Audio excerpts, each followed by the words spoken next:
Umakyat na sa 10 individual ang nasawi dulot ng malakas na lindol sa Taiwan.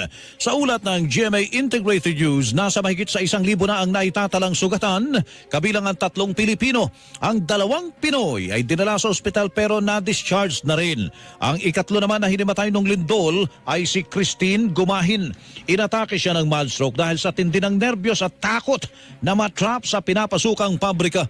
Lahat ng nasaktang OFW ay makatatanggap ng Action Fund Assistance na nagkahalaga ng 30,000 pesos. Maaari namang sumailalim sa psychosocial counseling ang sinumang mangangailangan nito.